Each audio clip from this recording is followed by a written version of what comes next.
तोंडात टाकताच विरघळणारे अतिशय मस्त नाजूक चवीला अगदी सुंदर असे किती क्रिस्पी झालेत बघा। मस्त साबुदाणा ट्रायंगल बनवणार आहे आपण। पटकन होतात, खूप टेस्टी लागतात, वर्षभर टिकतात।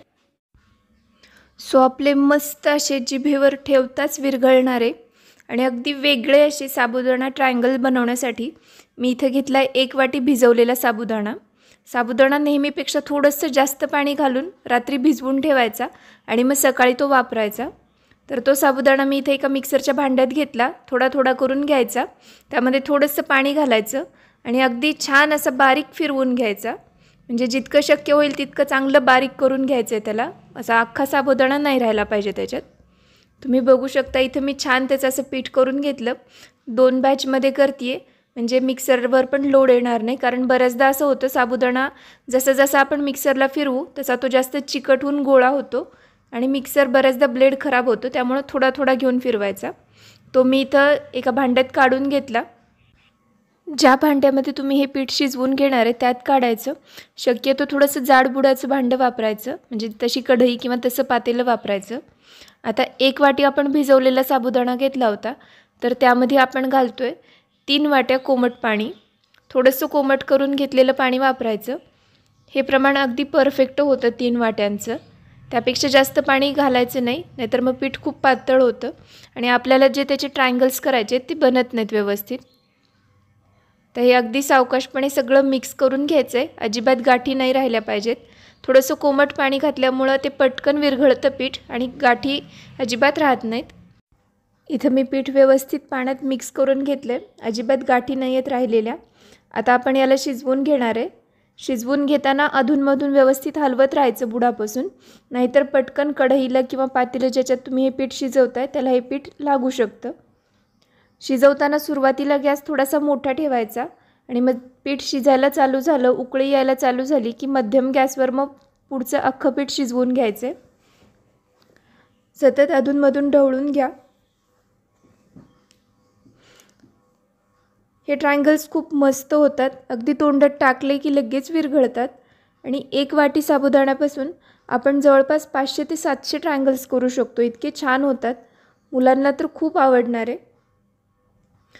हळूहळू बघू शकता पीठ आता घट्ट व्हायला चालू झालंय।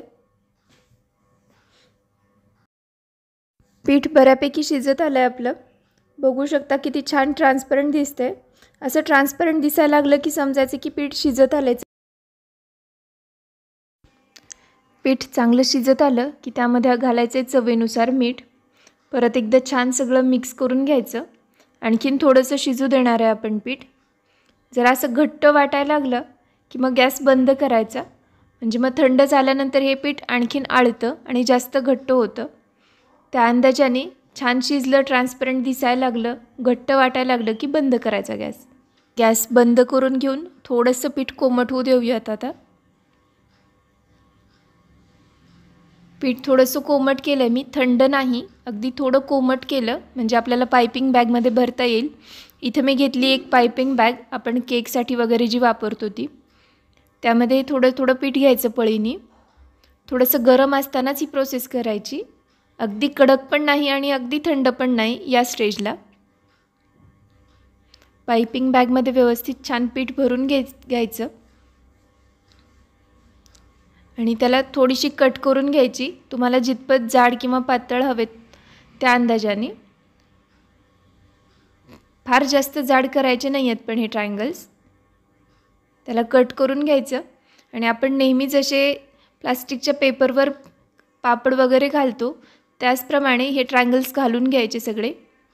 शेप इथे तुम्ही कोणताही करू शकता। मस्त असे रिंग किंवा ट्रायंगल्स घालून उन्हात 1 दिवस चांगले कडकडीत वाळवून घ्यायचे। तसे तर हे फॅनखाली पण अगदी सहजपणे वाळतात। उन्हात नाहीच वाळत घालायला जमले तर फॅनखाली ठेवायचे, दुसऱ्या दिवशी पलटून घेऊन परत चांगले वाळवून घ्यायचे। अगदी वर्षभर मस्त टिकतात, काहीही होत नाही त्यांना आणि एवढे छान होतात चवीला, असे जिभेवर ठेवताच विरघळणारे। सो मी इथे ट्रायंगल घालून घेते आणि आद्दू काहीतरी बोलतोय बरं का मध्ये मध्येच। हाय, आता ज्या मुलीने ही रेसिपी दाखवली होती त्या मुलीचा मुलगा। हॅलो, हाय। चल चल आपण पटकन घालून घेऊया ट्रायंगल्स आपले. तुला आवडतात ना? हो. ओके. सो आपले मस्त ट्रायंगल्स रेडी आहेत. नक्की करून बघा. रेसिपी कशी वाटली मला कमेंट करून सांगा. अशाच आणखीन छान छान रेसिपीसाठी आणि भरपूर साऱ्या वेगवेगळ्या टॉपिकसाठी food and mood with Priya या चॅनलला लाईक, शेअर आणि सबस्क्राईब करायला अजिबात विसरू नका. थँक्यू.